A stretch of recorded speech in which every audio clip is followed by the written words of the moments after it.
እንደምን ቆያችሁ ውድ አንከር ዜና ቤተሰቦች። ለመላው የክርስትና እምነት ተከታዮች መልካም የገና በዓል እያለን የዛሬውን ጥንክራችንን ይዘን ቀርበናል። ከሰሞኑ በኢትዮጵያ በኤርትራ አመካከሎች መካከል ውጥረቶች ከፍ የሚያስደርጉ ሁነቶችን እየተመለከትን ነው። የኤርትራ መንግስት የኢትዮጵያ ጦር ከፍተኛ አመራሮች የአሰብን ወደብ አካባቢ በኢትዮጵያ ካርታ ውስጥ አካተው የሚያሳየው ምስል ይዘው መታየታቸው ጦርነት ተተንኮሳ ሲል ወቅሰዋል። ባለፈው በዜናችን እንደዘገብነው በመከላከያ አመራር ላይ ኢትዮጵያ ውስጥ አሰብን አጠቃሎ የሚያጠቃልል ካርታ በስምምነት መልኩ ሲሰጥ አይተናል። ብዙዎችን አነጋግሯል። የኤርትራ ማስታወቂያ ሚኒስትር የማነ ገብረመድህን በዚህ ጉዳይም አስተያየታቸውን ሰጥተዋል። በኤክስ ገጻቸው ባሰፈሩ ጽሁፍ ድርጊቱ ትኩረት ለመሳብ ብቻ የተደረገ ሳይሆን ሆን ተብሎ ጸብ ለመፍጠር የታሰበ መሆኑን ገልጸዋል። ሚኒስትሩ አያይዘውም በ2026 መጀመሪያ ላይ ኢትዮጵያ ወታደራዊ አመራሮች ኃላፊነት የጎደለው አደገኛ የሆነ ጦርነት አጀንዳ እያራመዱ ነው ሲልም ከሰዋል። ባለፈው የኢትዮጵያ መከላከያ ሰራዊት ለልዩ ዘመቻ ያሰለጠናቸው ወታደሮች ያስመረጠበት ወቅት ከፍተኛ ወታደራዊ አመራሮችን የአሰብን ወደብ አካቶ የሚያሳይ የኢትዮጵያ ካርታ እንደ ስጦታ ሲቀበሉ የሚያሳይ ፎቶግራፍ መከላከያ ማህበራዊ ገጽ ላይ ተለጥፎ ነበር። ምንም እንኳን ምስሉ ብዙ ሳይቆይ ቢነሳም ጉዳዩ አነጋጋሪ ሆኖ ሰንብቷል። የኢትዮጵያ መከላከያ ሰራዊት በጉዳዩ ላይ እስካሁን ይፋ የሰጠ ምላሽ ባይኖርም ሪፖርተር ጋዜጣ ላይ አንድ የመከላከያ ምንጭ ጠቅሶ እንደዘገበው ክስተቱ ስህተት እንጂ የመከላከያ ሰራዊት ሆኖ የተቋሙ አቋም አይደለም በመባልም ገልጿል። ጠቅላይ ሚኒስትር ዶክተር አብይ አህመድ ወደ ስልጣን ሲመጡ ከኤርትራ ጋር የነበረው ግንኙነት ተሻሽሎ የነበረ ቢሆንም ኢትዮጵያ የባህር በር ጥያቄ ማንሳቷን ተከትሎ በሁለቱ ሀገራት ውጥረቶች መካከል ነግሷል። ጠቅላይ ሚኒስትሩ የባህር ጉዳይ በሰላማዊ መንገድ ብቻ እንደሚፈታ ቢገልጹም ፎሬን ፖሊሲ የተሰኘው መጽሔት በቅርቡ ያወጣው ትንበያ በ2026 በኤርትራና በኢትዮጵያ መካከል ግጭት ሊቀሰቀስ እንደሚችል ስጋቱን አቀምጧል። ቢቢሲ ሞኒተሪንግ በበኩሉ ወታደራዊ አመራሮች የያዙት ይሄ ካርታ በሁለቱ ሀገራት መካከል ያለውን አለመተማመንና የጦርነት ስጋት ይበልጥ ከፍ ያደርገዋል ሲል ትንተናውን አስቀምጧል። ልብ ያልተባለው የአዲስ አበባና የኦርጌሳ ምክክር ብዙዎችን አስገርሟል። ጌዲዮን በአዲስ አበባና በኦርጌሳ እየተንቀሳቀሰ ነው። የእስራኤል የውጭ ጉዳይ ሚኒስተር ጌዲዮን ሳር አዲስ አበባ አርፈው ወደ ሀርጌሳ መጓዛቸው አልጀዚራ ዘግቧል። የሚኒስትሩ ጉዞ ቀጥተኛ ከእስራኤል ወደ ሶማሊላንድ አለመደረጉ ታዲያ ጥያቄን ጭሯል። ጌዲዮን ሳር ሀርጌሳን በረገጡበት ዕለት በአዲስ አበባ ሌላ ከባድ ምክክር ተደርጓል። ይህም በኢትዮጵያና በዩናይትድ አረብ ኤሚሬትስ የውጭ ጉዳይ ሚኒስትሮች መካከል የተደረገ ነው። በዚህ ውይይት በኋላ ኢትዮጵያና አረብ ኤሚሬትስ ስትራቴጂካዊ ግንኙነት ማጠናከር ተስማምተዋል ተብሏል።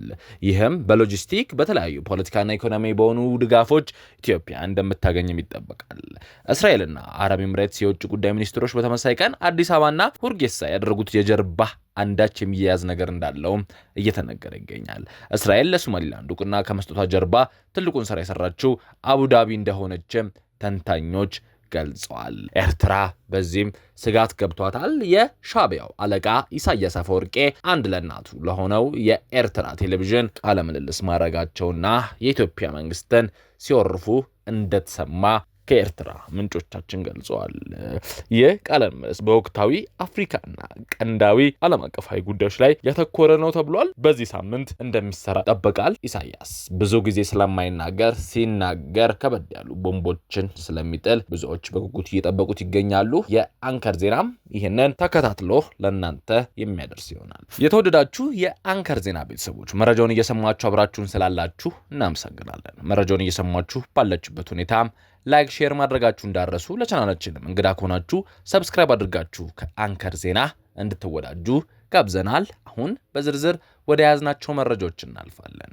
የቬኔዙዌላ ሪፐብሊክ ፕሬዝዳንት ማዱሮ ፍርድ ቤት መቅረባቸው ተሰምቷል። አዎ ነኝ ጌታዬ፣ እኔ የቬኔዙዌላ ፕሬዝዳንት ነኝ ሲሉ ተደምጧል። የአሜሪካ የቬኔዙዌላ ኒኮላስ ማዱሮ ትላንት ፍርድ ቤት አቁማቸውም ነበር። የፍርድ ቤቱ የተጀመረው ኒውዮርክ የሚገኝ ፍርድ ቤትም እንደሆነ ይታያል። ሁኔታው ምን እንደሚመስል ከቦታው ካገኘናቸው ምንጮች ኒኮላስ ማዱሮ ኒውዮርክ በሚገኘው ፍርድ ቤት ሲዘልቁ እግራቸው ላይ የታሰረው ሰንሰለት እያንቃጨለ እንደነበርና ማዱሮ ችሎቱ ላይ ወደ ሞሉት ጋዜጠኞችና ታዳሚዎች ዞር ብለው በአፈናን የመጣሁት ሲሉ ድምጻቸውን አሰምተዋል። የቬኔዙዌላ መሪ ወደ ፍርድ ቤቱ ከገቡ ከደቂቃዎች በኋላ የ92 ዓመቱ ዳኛ አልቪን ሄልቨርስቴን ማዱሮ ነው ታይደል ሲል ማንነታቸውን ጠይቋቸዋል። አሁን ጌታዬ፣ እኔ የቬኔዙዌላ ሪፐብሊክ ፕሬዝዳንት ነኝ፣ ከጥር 3 ጀምሮ በአፈናን የመጣሁት ሲሉ ረጋ ባለ በስፓኒሽ ተናገሩ። አስተርጓሚም ተቀጥሮላቸዋል። አክለው ካራካስ ከሚገኘው ቤቴ ነው ተይዤ የመጣሁት ብለዋል። ዳኛው ማዱሮን አቋርጠው ሌሎች ጉዳዮችን የምናወራበት ጊዜና ቦታ አለ ሲሏቸውም ተደምጧል። የማዱሮ ችሎት ውሎ 40 ደቂቃ የፈጀ ነበር። ማዱሮና ባለቤታቸው ሲሊያ ፍሎሬስ በቀረቧቸው ክስ ጥፋተኛ አይደለንም ብለዋል። ማዱሮ እኔ ነፃ ነኝ፣ እኔ መልካም ሰው ነኝ ሲሉ፣ ባለቤታቸው ፍሎሬስ ደግሞ እኔ ፍጹም ነፃ ነኝ ሲል ምላሽ ሰጥተዋል።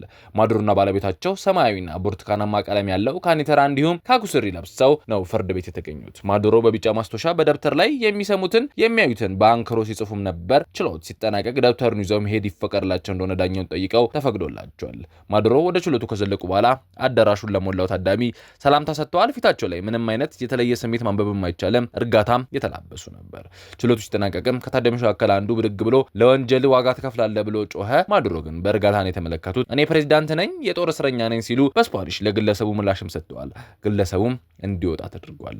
አሜሪካ ማዱሮን በእጽ ሸባሪነት ሴራ፣ ኮካይን በማስመጣት እንዲሁም የጦር መሳሪያና ሌሎች አጥፊ መሳሪያዎችን ሴራ ከሰዋለች። ቀጣዩ የችሎት ውሎ ለመጋቢት 8 ቀጠሮ ተሰጥቷል። ጠቅላይ ሚኒስትር አብይ አህመድ የመጪውን የገና በዓል በማስመልከት አስተያየታቸውን ሰጥተዋል። ጠቅላይ ሚኒስትሩ ዶክተር አብይ አህመድ ለ2018 የገና በዓል ባስተላለፉት መልእክት እንኳን አደረሳችሁ መልእክት የሀገሪቱ ታሪካዊ ታላቅነት ለመመለስ የዛሬው ትውልድ በትጋት መስራት እንዳለበት አሳስበዋል። ጠቅላይ ሚኒስትሩ በመልእክታቸው የኢየሱስ ክርስቶስ ልደት ትላንትን የዋጀና ነገን የታደገ በመሆኑ በመጥቀስ ይህ በዓል ለኢትዮጵያን የለውጥ ብርሃንና የመሻገር ተስፋ ምልክት እንደሆነ ገልጸዋል። ኢትዮጵያ የታላላቅ ስልጣኔዎችና መንግስታት ሀገር ብትሆንም ይህ የትላንት ታሪክ ዛሬ ካለንበት ድህነት ሊያወጣን አይችልም ያሉት ጠቅላይ ሚኒስትሩ ትላንት የሚቃኘውን እና የሚተረጉመውን በዛሬ መንፈስ ነው ሲል የዛሬውን ስራ ወሳኝነት አጽንኦት ሰጥቷል። አክሎም የኢትዮጵያ ብልጽግና ጊዜው እየደረሰ ነው፣ ሐሳብ ነው፣ ማንም ሊያስቆም አይችልም ያሉት ዶክተር አብይ አሁን ይህንን ትውልድ የችግሩን ጥልቀት እየተረዳ የመፍትሄ መንገድ እየጨበጠ መሆኑን ተናግሯል። ጠቅላይ ሚኒስትሩ አያይዘውም አንዳንድ አካላት የሀገሪቱን ነገ ለማበላሸት በክፋት ቢነሱም መንግስት ግን ነገም በሚዋጁ ስራዎች ተጠምዶ እንደሚገኝ ማስታወቋል። በመልእክታቸው መጨረሻም ሁሉም ኢትዮጵያዊ ትናንትን በዛሬ በስራ ዋጋ እየሰጠ ነገን ደግሞ በዛሬ ስራው አሳምሮ እንዲገነባ ጥሪ አቅርበዋል። በአሜሪካ ከሚኖሩ የኢትዮጵያ ተወላጅ ስደተኞች ቤተሰቦች መካከል 47.5 በመቶ የመንግስት ድጋፍ ተጠቃሚ ናቸው ሲል አንድ ጥናት አመልክቷል። ፕሬዝዳንት ዶናልድ ትራምፕ በአሜሪካ የሚኖሩ ስደተኞች ከመንግስት የሚያገኙት የእርዳታ ድጋፍ ዌልፌር የሚያሳይ ዝርዝር መረጃ ሰንጠረዥ በመልክ በትሩዝ ሶሻል አካውንታቸው ላይ አጋርተዋል። ፕሬዝዳንቱ በማህበራዊ ገጻቸው ባጋሩት መረጃ መሰረት በአሜሪካ የሚኖሩ የኢትዮጵያ ተወላጅ ቤተሰቦች ከሌሎች ሀገራት አንጻር ከፍተኛ የሚባል የመንግስት ድጋፍ ተጠቃሚ መሆናቸውንም ያሳያል ብለዋል።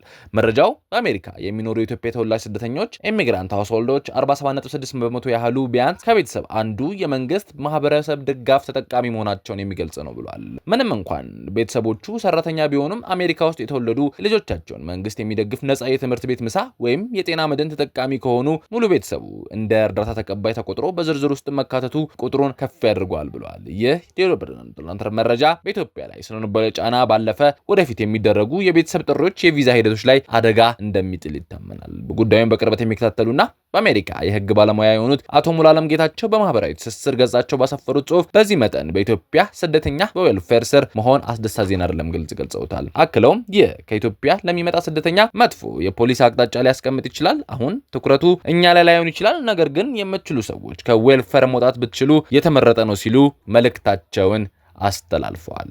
የተወደዳችሁ ተመልካቾቻችን ለእናንተ የያዝናቸው ዜናዎች እኚህን ይመስላሉ። ሰናይ ቀን ተመኘን። መልካም በዓል።